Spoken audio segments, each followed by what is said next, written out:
그런데 지금 소양이 고맙다고 제 발로 찾아와 고개를 숙이고 있다. 태섭은 그저 어색하기 짝이 없지만 다행히도 남포불이 그다지 밝지 않다고 생각한다. 먹고 그런 말 하는 게 아니다. 다 살다 보면 이런 일도 저런 일도 생긴다. 어쩌든지 욕 봤다. 대답인지 연설인지 모를 말을 어정쩡하게 늘어놓으며 태습은 스스로 잘 말한 것 같다고 생각한다. 어쩌든지에 고맙습니다. 소양은 또 한마디를 덧붙여 고마움을 표하며 고개를 깊게 숙인다. 소양은 이제 어떡하나 하고 생각한다. 인사치레도 다 했고 할 말도 다 했다. 평소대로라면 태습이 불 끄고 자자 하는 말로 자신을 이끌었는데 오늘은 자신이 찾아온 탓에 다리를 꼬고 앉아 담배만 피우는 태습을 쳐다만 본다. 태습도 당황스럽기는 마찬가지다. 마음속에 거미줄이 이렇게 어수선하게 걸려 너울대는데 계집 구미가 당긴단 말인가. 하지만 그것을 알리 없는 소양은 오늘 밤 스스로 왔다. 도무지 동하는 마음이 없다. 그래도 담배를 비벼 끈 태섭은 데님 끈을 풀며 고개 숙인 채 방바닥만 보고 있는 소양에게 그다지 높낮이도 없는 건조한 음성으로 한마디 한다. 불 끄고 자자고마. 소양이 습관적으로 눈을 번쩍 떴다. 사방은 여전히 깜깜하다. 시각을 알 수 없는 어둠 속에서 자신이 그대로 태섭의 방에 잠이 들었던 것을 기억한다. 거의 한 번도 빼지 않고 태섭이 잠든 후 살며시 빠져나와 자신의 방으로 돌아와 자는 것으로 굳어진 일이었는데 어쩐 일인지 자신이 아직도 이 방에 있다. 이제 기억이 난다. 소양은 자신의 저고리 고름이 여전히 곱게 메어져 있는 것을 손으로 매만지면서 깜깜한 천장에 눈이 고정되어 있었지만 의식만으로도 태섭이 등을 돌리고 자는 것을 알았다. 소양은 죄스런 마음이 앞선다. 종가의 씨를 품어야 하는 자신이 험한 일을 저지르고 사람들의 손가락 끝에 매달려 이리저리 저울질 당하고 있으니 태습이 어찌 자신에게 믿음을 줄 수 있을 것이며 저고리 고름을 풀 마음이 생기겠는가. 소양은 감옥에 있던 자신을 풀어내준 것만으로도 태섭에게 그저 고맙다. 다 자신으로 인해 빚어진 일이다. 그저 무슨 일이라도 해서 이 감사함을 갚고 또 큰아지매와 한 약속을 지켜야 할 것이다. 장씨 아저씨가 삼천포에 갔다 왔단 말을 감옥에서 들은 기억이 난다. 전빵도 잘 된다는 말, 엄마가 동생들과 잘 지내고 있다는 말, 그리고 그저 자신이 돌아오기만 기다리고 있다는 말, 약속을 지켜내야만 엄마의 전빵도 남을 것이고 자신도 돌아갈 수 있을 것인데 이렇게 태습이 등 돌리고 밤새 자고 있으면 하늘이 어떻게 종손을 점지하겠는가. 소양은 난감할 뿐이다. 무거운 마음으로 조용히 상체를 일으켜 치마를 움켜잡고 고양이 걸음으로 문을 열고 나와 아래채로 간다. 아랫목은 아직도 열기가 가득하고 펴진 이불은 그대로다. 소양은 그대로 몸을 이불 속에 묻고 웅크리고 누워 어색함으로 가득한 이 종가의 공기를 온몸으로 받아내고 있다.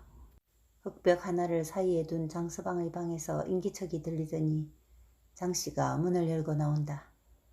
아마도 뒷간에 가려나? 장씨는 태섭의 방에서 나온 소양이 옆의 방으로 온 것을 분명히 들었을 것이다. 알고 있는 사실이지만 여태 한마디도 하지 않는 장씨 아저씨가 미덥지만 그래도 소양은 어색할 수밖에 없다. 발자국 소리가 이리저리 들린다. 하루에 2번 떼는 아궁이의 군부를 때려 함이 분명하다. 태섭을 의식하며 잠을 설친 탓일까? 소양은 깜박 잠이 든다. 문종이가 화난 것에 놀라 후다닥 일어나 문을 젖히고 신을 돌려 신는 소양은 대돌 위에 신발이 여러 개 있는 것을 보고 의아하다. 이 아침에? 가만히 보니 작은 고무신도 있고 흰 여자 고무신도 있다. 두릉거리는 소리가 들리더니 광수와 재수가 문을 열고 우르르 마루로 나온다. 니들 왔나? 아침은 묵고? 소양의 물음을 귓가로 흘려듣는 두 아이는 건성으로 대답하며 대문을 쏜살같이 뛰어나간다. 그리고 건너 방문이 열리더니 작은 아지매가 고개를 빼내 소양을 보고 인제 일났나?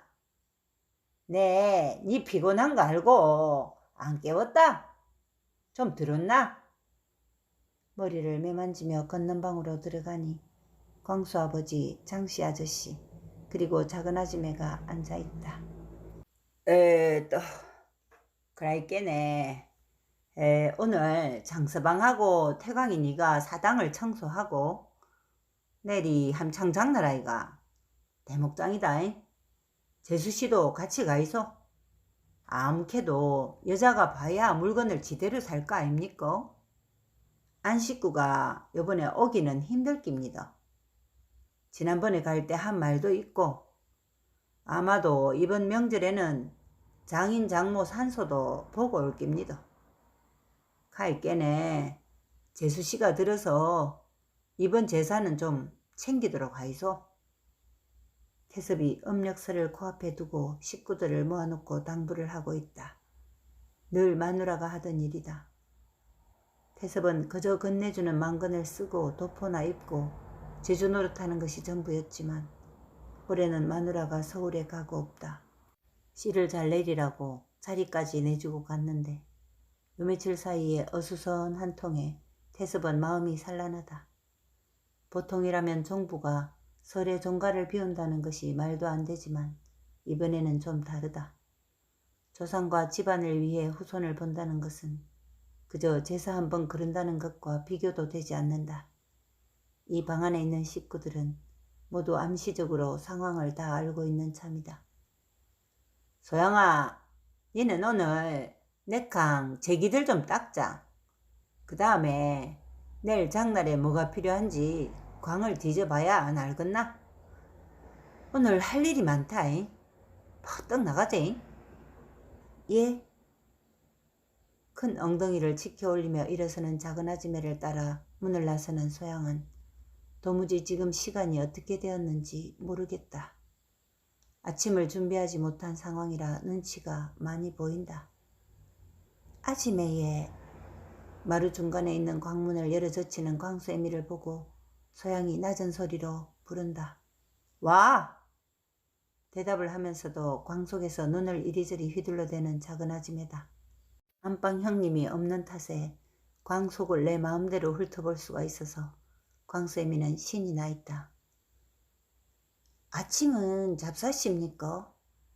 해가 한참 높은 걸 보이 지가 잠을 늦게 끄정 자심더. 참 그래. 니 여태 자니라 아침도 안 묻제. 내가 니 안 깨봤다 일부러. 전기에 상이 그대로 있대. 묵고 온나? 은지에. 이따 묵지. 소양의 말이 귀에 들리지 않는 광수애미는 단지를 열어보고 벽에 걸린 건어물을 보고 상자를 열어보고 정신이 없다.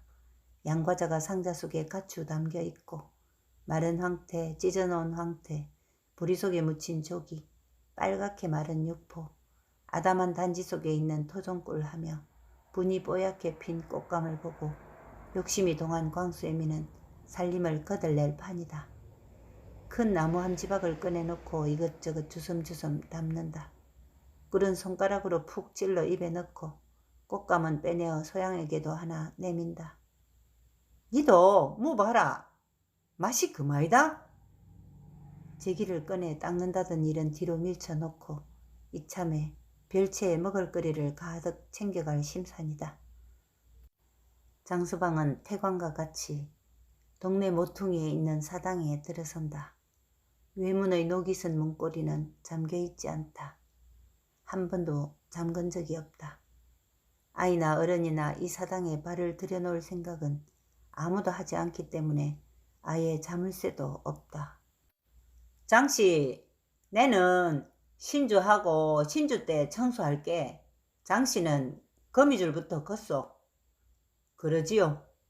먼지도 많이 쌓여서 걸레질도 좀 해야 하겠습니다. 아, 그건 이따 소양이 시키고 마당이며 뒷땅까지 좀 쓸고 남자 할 일이나 하이소. 장서방은 사당을 휘 둘러본다. 종가라면 어디에나 하나씩 있는 그런 별스럽지 않은 사당이다. 세월을 말해주듯 나무 기둥은 검게 퇴색이 되었고 그 한면에는 한문으로 쓴 글귀들이 있다. 사당은 그리 크지 않은지라 감실이 하나고 동서로 괴짝이 하나씩 있다. 여기에 처음 온 것은 아니다. 지붕을 수리하기 위해 지목수와 함께 온 적도 있는 장서방은 낙엽을 모아 태우고 담 근처에 널린 돌을 정리하고 빗자루로 땅을 쓸어대는데 태섭이 들어선다. 시제는 아니라서 그렇게 사람은 안 많아도 그래도 여는 가득 찰끼고마. 정하게 하세. 깨끗이 하라는 말이다. 태광은 괴짝을 열고 속에 든 물건들을 조심스레 꺼내며 그 순서를 익힌다. 제사 때마다 늘 실수를 범하는 자신이기 때문에 타박하는 소리도 몇 번 들었다. 아이고 회장님, 여 계시다 해서 이리 왔습니다.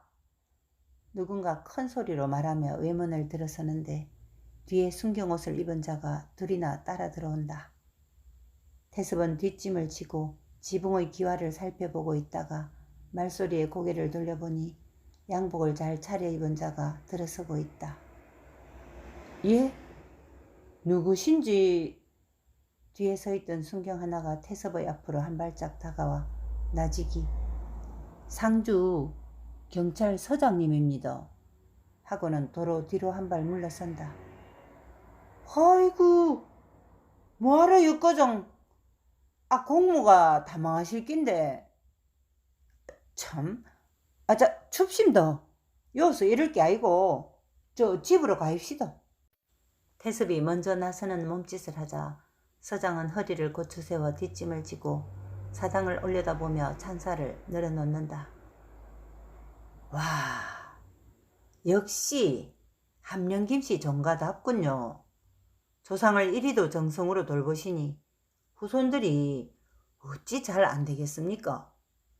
서장은 어떻게든 종손의 환심을 사서 혹시라도 생길지 모를 인사이동이나 심할서 쓰는 일을 막아야 할 입장이다. 예, 조하루가 코앞이라 청소하고 있던 참입니다. 자, 가입시다. 태섭이 앞장서 외문을 나서니 서장과 두 순경이 따라 나온다. 그들이 저만치 걸어가는 모습을 한참 보던 태광이 사당 마루로 나온다. 장씨, 보셨소? 하고 입가에 미소를 띄운 채 장서방에게 말을 건다. 예? 뭘요? 다 보고 다 듣고 있던 장서방이지만 뭘 보았느냐는 그의 질문에 모른 척한다. 경찰서장 꺼적 나서서 행님한테 빌 넣은 거 말이오. 우리 행님이 무슨 술을 써도 단디 썼구만. 그놈의 꿀와이를 이번에 아주 막 콩밥으로 똘똘 말아가 숨도 못 쉬구로 할 끼구만. 손의 먼지를 툭툭 털며 어깨를 치켜 올린다. 하기는 봄에 꿀와이에게 당한 것을 잊을 리 없는 태광으로서는 간접적인 분풀이라도 하는 셈이다. 예. 일이라는 거 다 순서대로 돼갈 겁니다. 다행입니다. 하면서 다시 빗자루질을 해대는 장서방은 이야기에 엮이기가 싫다. 이튿날 장서방은 태광과 함께 지게를 지고 태봉 뒷동산을 넘어 함창으로 장을 보러 간다. 몇 발짝 뒤에는 소양이와 작은 아지매가 따라오고 또 그 뒤에는 광수와 재수가 따라간다. 같이 따라가겠다고 어지간히 졸랐던 것이다. 대목장이라 여기저기서 사람들이 꾸역꾸역 모습을 나타내고 있다. 초립을 쓴 노인은 지팡이를 짚고 재수를 장만할 돈을 사기 위해 팔 물건을 함지박에 담아 머리에 높이 이고 오는 안악의 저고리서펀 올라가 있고, 그 등에는 코를 빨아먹으며 엎혀있는 아이가 바느질 가위로 앞머리를 잘랐는지 쥐가 파먹은 듯 들쑥날쑥하다. 도무지 딸인지 아들인지도 모르게 생겼다. 겨울이 비교적 곱게 지나가는 중이다. 해가 떠오르자 불던 바람도 자고 또 걸음 속에서 생기는 열기가 절로 몸을 녹인다. 다들 기분 좋은 걸음이다. 태광은 형에게서 받은 주머니에 든 두둑한 돈뭉치가 마치 자기 것인 양 배가 절로 부르다. 광수애미는 이참에 옷감이라도 한 감 떠올 작정이다. 그리고 광수와 재수는 장날에만 온다는 요술쟁이 약장사가 그저 기대된다. 고갯마루 좌우로 누렇게 빛바랜 겨울잔디가 펼쳐져 있고, 그 한쪽에 어떤 집안의 묘가 여럿 있는 곳에 늘 그렇듯 거지인지 문디인지가 한무더기 모여 앉아 햇빛을 쬐고 있다. 아직은 이른 장이라 지금 전방 문전을 얼씬거리면 얻어먹는 게 생기기는커녕 물대빵 맞기 십상이라 그들은 점심때를 기다리고 있는 중이다. 길을 가는 사람들은 그들에게 아무도 신경 쓰지 않는다. 그들도 역시 지나가는 사람들에게 상관하지 않는다. 그 자리는 장날마다 그들의 무리가 웅크리고 있는 자리이기 때문이다. 서양과 함께 걸어가던 광수애미는 곁눈질을 해대며 혹시라도 하는 심정으로 아무도 모르게 그들을 살핀다.